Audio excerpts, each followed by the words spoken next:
That's a weird angle. I'm just trying something different. Hey, this is Lee Bible. Whoa. Hey, this is Lee Bible in real life. Hey, I got a question for you. Where do you place your hope?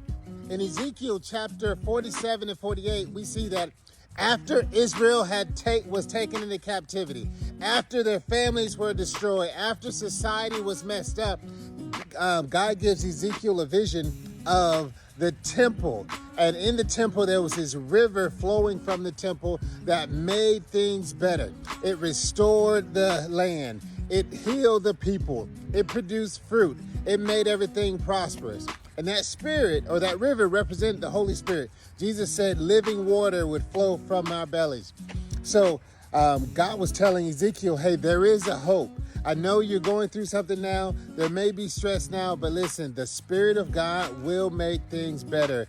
God has the last word, so we can place our hope in Him. All right, bye-bye, buddy.